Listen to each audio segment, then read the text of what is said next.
Okay, perfect. So quickly after AI came along, I started playing with the Firefly app on Firefly mode on Adobe. And at the time, I was teaching a costume design course, and Adobe's program of AI image generation is Firefly. Now, Adobe does not get offered to all the departments for some reason. We used to have it across the college and the university, but then it changed during the pandemic. So I always request Adobe for my classes, but unfortunately this year my students still don't have access to it. So I'm sharing things that we are not able to apply this semester, but we hope to apply in a little bit. But we did use AI in my costume design class. So this was a search I was doing last semester. So you can see I did this search on 10/6, October 6th. So it was like, I was designing something related to an Indian wedding. So it's like, okay, let me search this. So Indian wedding decoration on Firefly. And as you can see on Firefly, you can do multiple different options. You can give the content type of none. You can make it, search it like a photo, search it like a graphic, or search it like an art. So there's different ways to do this. So at the time, I don't know if it was during Halloween or something like that, but we were getting a lot of, I did the search with the Halloween theme, right? And this is the world of an Indian wedding and Halloween don't really go together, right? So what does AI create out of that? I was curious. So you see the images where AI creates some ideas around this. So next, I did the same search yesterday, 3/6, and we see the Halloween theme around AI over here, right? on AI, same program, Adobe Firefly. Then I did another search with a bride and groom. So I was just playing around with different like prompt engineering, different prompts, and seeing how these different ideas sort of formulate themselves based on what prompts we give, right? But as a designer, I have a BFA in fashion design and an MFA in costume design. So my work in the theater department is to ideate, is to create concepts. This is what I teach my students also, creating concepts based on play scripts, based on ideas. And then we teach how to realize these designs, right? So designers tend to do this type of work of ideation where something doesn't exist yet. It's a utopian concept. And then that utopian concept gets created on paper first, and then gets realized in three-dimensional ways, right? Around the same time that we were playing around with this, another thing that was happening in the theater and film industry was the SAG-AFTRA strikes, because there was a lot of fear around, what if AI takes over these kinds of roles that are typically given to human actors, right? Human designers create these concepts, create the three-dimensional items that get used on stage and on film. So there's a lot of anxiety around AI, but also if any of you attended Tuesday's session, you know that AI is, we were discussing this on Tuesday also, that AI is going to be part of our worlds, and how do we sort of use it in constructive ways, right? And this is why I want to share AI possibilities with students also, as we are going through intro to design classes, which is what I'm teaching this semester. I also look at a lot of work that others are doing. So this is an architect I follow, his work, Rosario, and Rosario uses a lot of AI, the Mid-Journey program. So I was playing around with the Mid-Journey program myself yesterday. So he will give it prompts, and then the prompts will generate different kinds of images. And here you see, unlike in the previous images where it was more art-based, Here, Rosario is giving it prompts to create it more of as a photograph or like a realized kind of version, right? So that was what Rosario was doing. And I did the same search yesterday, lush New York interior design, right?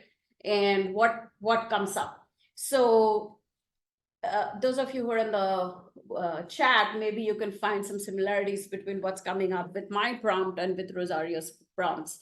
One thing that we are noticing is that as we are asking AI to, so when I was going into my search yesterday, I did the search and then I was like, okay, what if it's picking up current trends, right?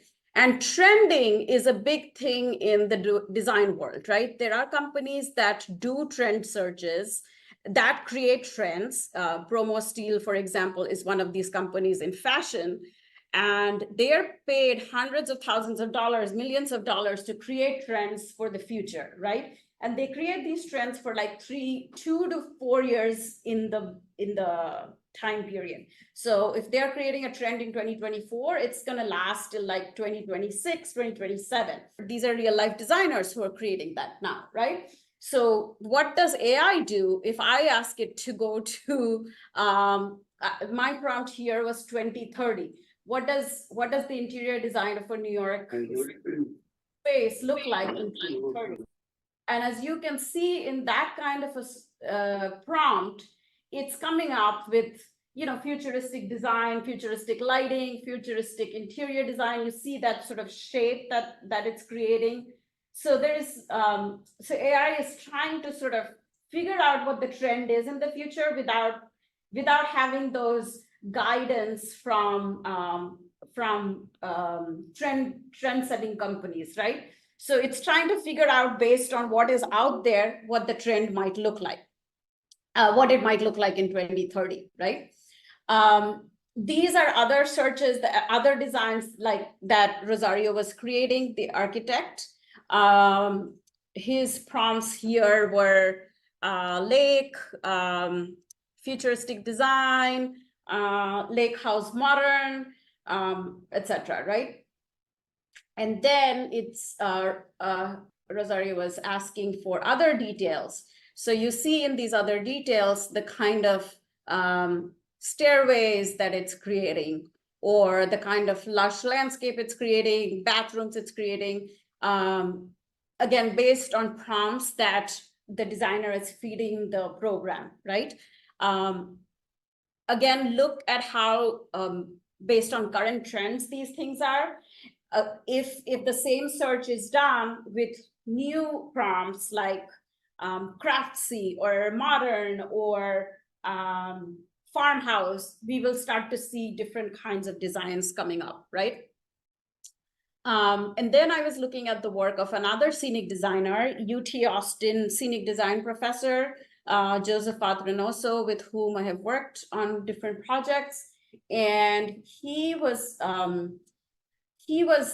searching for a concept that was discussed by a theater director, and the concept wasn't really fully baked in. Remember, guys, this was something I had shared with you guys in class. The director told Josephat that they wanted saint, a Christian parade, and aquatic fish themes all culminated together, right? So these are very different worlds that are getting combined within the same kind of idea, right? So Josephat is doing the search. I think he was also using Adobe Firefly. And these are the type of images that are coming up. Josephat is a scenic designer. So his pre-existing prompts might have been scenic design related or props related. So you're seeing those types of images that are getting generated. His aquatic saintly images that are getting generated. Again, Adobe Firefly prompts. So other images related to Christian themes, saints and gods, right? You're seeing a lot of white appearing bodies, something I pointed out to our classes also, right? Depending on what searches and what prompts you put in, you're going to get stereotypes of that topic or that field of work, right? So yesterday I was doing the same prompt search on Adobe Firefly, and I did it as an artwork, and I also put in the theme parade. So there is you start to see the parade-like images that got generated in the back over there, right? Very similar to what Josephat was also getting. You know, you see the saint with the fish head, and then I'm getting the same, but because I'm doing it as an artwork search, I'm getting it as an artwork kind of image, right? Then I did the same search as a photograph, and then the kind of images I'm getting as photographs. Now, these photographs are obviously based on pre-existing photos that it's pulling from the web, and then sort of remodulating it or mutating it in some ways, and creating these kinds of environments and spaces based on the prompts. The other thing I want to point out, we are playing around with AI at this point, right?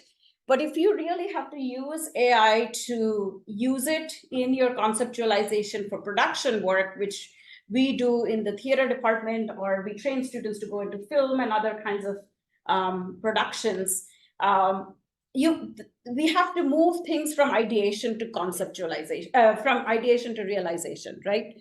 So how do you go from something completely, sort of weird and bizarre, right? What AI is generating, and then how do you realize that? That part is still done by hand, by human labor, and we still don't have shortcuts for creating that, right? So I want to go back to my original search, which was the Indian wedding theme, right? And I want to pull that up over here with an image of an actual production I worked on. So even though AI is creating those kinds of images, here is a production from Opera San Jose that I designed in 2022, where there was an Indian wedding scene in the opera Marriage of Figaro.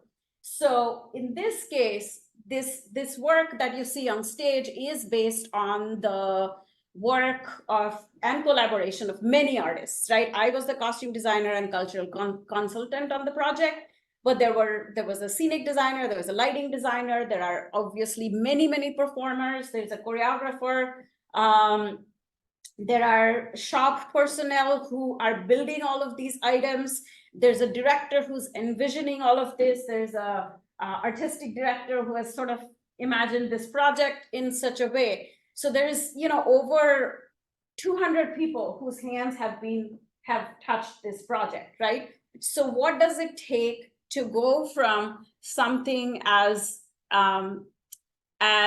utopian as we are getting in an AI image to take it to a realized project? So that is a question I'm sort of leaving everyone with. And, that is where the work of that we do within lab spaces in our department becomes crucial. So I'm going to end my part of the presentation here. Thank you, Julie. Okay, so yeah, AI and me. Well, jumped ahead there. I'm very much behind the curve. I notice technology. I remember the first time I saw a workshop on PowerPoint, and I thought, well, I'll never use that. And a year later, I couldn't teach without it. And so AI is quickly approaching a time when I will need to use it in some fashion. And so you see this image I have up here. It's titled Submarine and Landscape. So I was just kind of goofing around with the various tools, seeing what would happen, because I know other artists who, I'm a sculptor primarily, very much hands-on kind of making and stuff. But I know other artists who are using AI and making NFTs and all that kind of stuff. And I knew at one point it would enter the classroom for me. And these are my students here. We're at McDonald's. We heard there was a dollar meal going on, so we had to go down there. But our LA 202 is a foundation level class, and part of it deals with, at least when I was teaching about a year ago, it dealt with a new genre, which incorporates video and performance. And my approach was to use technology to the extent that we could. And I always felt that I was hired to teach because of what I do. So I try to bring my practice into the classroom as much as possible. So what you see in here is, well, this is a book I published recently. And by the way, I'm going to have a book signing on Wednesday at Bungee Space, a bookstore down Lower East Side. So to initiate the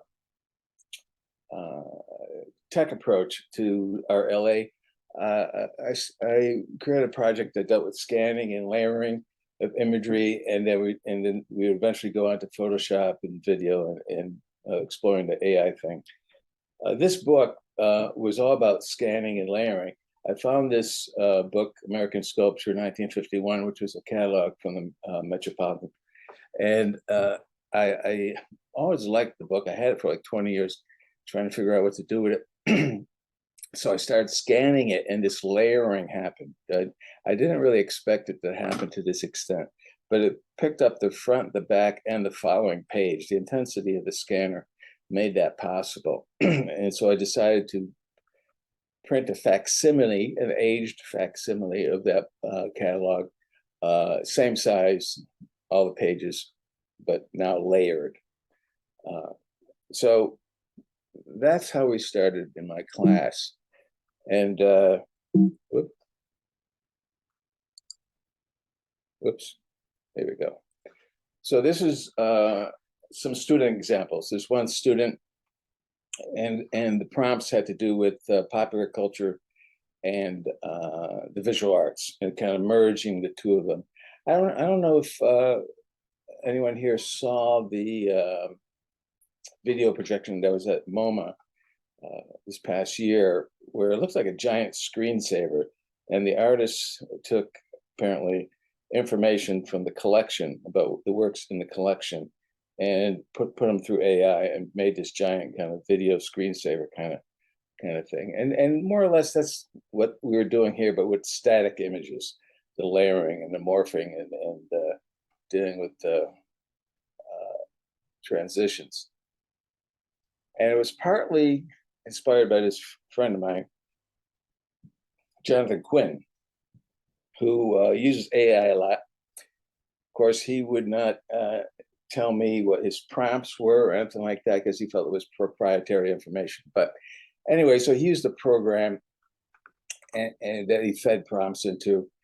And what he was interested in is the fact that AI at that moment, this was like over a year ago, maybe almost 2 years, had glitches in the system. And he was interested in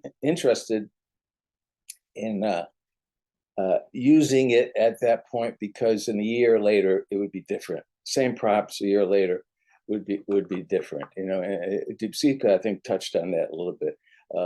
You prompt the program now, you get one thing. 3 months from now, it might be a totally different thing. So artists are sometimes interested in capturing that moment of awkwardness in the program. So so I went back to my student and said, okay, we're going to go into AI, use DALL-E and other programs. And also, it's the same approach. You use the so-called high culture, low culture, you know, popular culture, visual arts. And so here's a Vermeer, a take on Vermeer here, and Pinocchio here. This student's name was Jesus, and so Jesus appeared in a lot of his work. Now, and this, one of the prompts here was time. So this is a futuristic Times Square kind of view. And of course, it's very easy with these prompts to get a kind of surrealist kind of thing. Now, for me, I'm not satisfied with using a program and it's spitting something out. Often I teach also at School of Visual Arts. I'm an adjunct at Hunter and the School of Visual Arts. And at School of Visual Arts, they have a maker space. So they have a lot of CNC tools and digital 3D printing and stuff like that. And invariably, a student will print something out. I say, oh, that's okay, that's nice. You learned the program, you printed it out. I don't think that's finished. You may want to take a hammer, smash it, and glue it back together. I don't know, but just a mere 3D printing, in my mind, often does not complete the process. And what the students in my class, Art LA, started doing is taking these images and painting on them and pushing it a little further, bringing the human touch back into it. I don't have those images, so I'm going to move on to something else. I curate also, and often in my curation, I bring it into the classroom or the other way around too. So what's happening in the classroom might be a kind of experiment that ends up as an exhibition that I organized. I've organized several shows here at Hunter in the past. A couple of them got reviewed in the New York Times, etc. But the main thing when I was curating was the class was brought into it, And so in the spring of 23, I organized a part of the spring break fair in Los Angeles, and I actually held class from there. I zoomed from Los Angeles and took them through the fair and my booth and all that kind of stuff. So the class is totally connected to what I do. So for the spring break fair in the fall 23, I did this booth called Artificially Intelligent Candy Colored Tangerine Flake Streamlined Beatty. And I used two artists. One was Jonathan Quinn, whose images you already saw, and the other one was Alfred Steiner, whose prompts he revealed to me. And so I'm going to go into that a little bit. Alfred Steiner is like totally into the NFT world, totally into the AI, and I'm going to talk about his work a little bit here. Here's his prompts. You can read through it. See that what he did was he took a couple of his old images, one titled "Texas Man Catches Fish with Human-like Teeth," and then gave him a bunch of prompts, black velvet painting, etc. And at the end of which he added these codes for Midjourney specific parameters. And with that, he was able to get a much more luscious, perhaps horrific kind of image. And he generated a few hundred images very quickly. That's the maybe interesting aspect of this, is that very quickly you can generate images. And my thinking is always, okay, you have 300 images, are we going to edit? What's going on here? So he chose 14. And then he emailed them to oil painting studio in China. And they painted it. So the hand came back into the equation here. And so he didn't, Jonathan Quinn just printed it on paper. And they were cool. But Alfred took it the next step. They brought the human touch back into it. And you can see it didn't cost much money. He was able to get a whole show by spending, less than $1,500.